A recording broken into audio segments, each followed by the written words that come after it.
Serial वसुधा की कहानी में अब एक ऐसा जबरदस्त तूफान आने वाला है जो पूरे चौहान परिवार की जिंदगी को हिलाकर रख देगा। अब तक घर में जो कुछ भी हो रहा था उसमें सबसे ज्यादा दबदबा अगर किसी का था तो वह थी चंद्रिका सिंह चौहान। उसकी बात ही घर का कानून मानी जाती थी। उसके फैसले के आगे कोई बोलने की हिम्मत नहीं करता था। लेकिन अब कहानी में ऐसा मोड़ आने वाला है जो चंद्रिका की सारी ताकत और घमंड को एक ही झटके में तोड़ सकता है। क्योंकि अब इस कहानी में एक ऐसे किरदार की एंट्री होने जा रही है जिसके सामने खुद चंद्रिका भी चुप हो जाती है। जी हाँ, अब कहानी में आने वाली है चंद्रिका की सासू माँ, जिनका नाम है संतोष। संतोष की एंट्री के साथ ही कहानी का पूरा माहौल बदलने वाला है। अब तक जिस घर में चंद्रिका का राज चलता था वहां अब एक ऐसी शख्सियत कदम रखने वाली है जो उसे उसकी असली जगह दिखा सकती है। चंद्रिका का स्वभाव हम सब जानते हैं। वह अपने अहंकार और गुस्से में कई बार ऐसे फैसले ले लेती है जिनका असर पूरे परिवार पर पड़ता है। उसने कई बार वसुधा को नीचा दिखाने की कोशिश की, उसे अपमानित किया और कभी भी दिल से उसे अपनी बहू मानने को तैयार नहीं हुई। लेकिन अब जो होने वाला है वह चंद्रिका की सोच को पूरी तरह बदल सकता है। दरअसल संतोष जी ऐसी महिला हैं जिनके सामने चंद्रिका की एक नहीं चलती। चंद्रिका पूरे घर को भले ही अपने हिसाब से चलाती रही हो, लेकिन अपनी सास के सामने वह हमेशा दबकर रहती है। संतोष का स्वभाव सख्त है, लेकिन वह न्याय करना जानती हैं। उन्हें सही और गलत की बहुत अच्छी समझ है।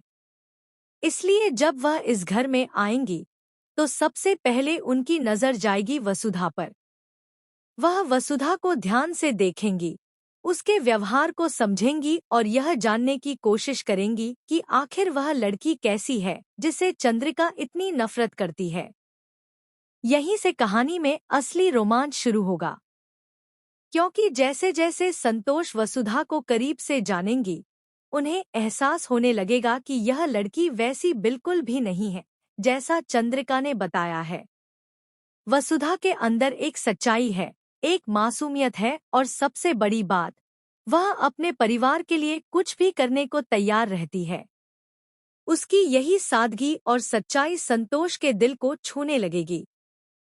धीरे धीरे संतोष को समझ आ जाएगा कि वसुधा इस घर के लिए कोई बोझ नहीं, बल्कि एक मजबूत ढाल है।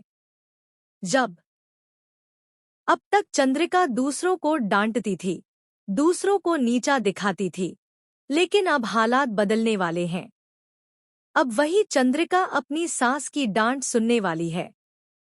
संतोष उसे उसकी हर गलती का आईना दिखाने वाली है। वह बताएंगी कि कैसे अपने अहंकार में चंद्रिका ने एक मासूम लड़की को बार बार अपमानित किया, कैसे उसने अपनी इमेज और अपने रुतबे के लिए रिश्तों की कद्र करना ही छोड़ दिया। यहीं से चंद्रिका के अंदर एक बड़ा बदलाव शुरू होगा। शुरुआत में वह शायद अपनी सास की बातों को स्वीकार न करे, लेकिन धीरे धीरे उसे एहसास होने लगेगा कि सच में उससे बहुत बड़ी गलतियां हो गई हैं। वह सोचने पर मजबूर हो जाएगी कि आखिर उसने वसुधा के साथ इतना गलत व्यवहार क्यों किया। कहानी का सबसे भावुक और ऐतिहासिक पल तब आएगा जब चंद्रिका अपने घमंड को छोड़कर वसुधा के सामने आएगी। वह पल बहुत ही खास होगा क्योंकि पहली बार चंद्रिका की आंखों में पछतावा नजर आएगा। वह वसुधा से माफी मांगेगी। यह वही चंद्रिका होगी जिसने कभी वसुधा को अपनी बहू मानने से भी इनकार कर दिया था। लेकिन अब हालात इतने बदल जाएंगे कि वही चंद्रिका उसके सामने झुकी हुई दिखाई देगी। जब चंद्रिका रोते हुए वसुधा से माफी मांगेगी तो पूरा परिवार हैरान रह जाएगा। किसी ने भी कभी नहीं सोचा था कि ऐसा दिन भी आएगा जब चंद्रिका अपने घुटनों पर आकर अपनी गलती स्वीकार करेगी।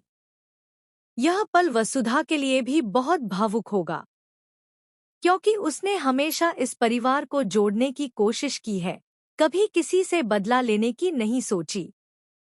संतोष की एंट्री से अब कहानी में एक नया अध्याय शुरू होने वाला है, जहां पहले वसुधा को हर कदम पर अपमान झेल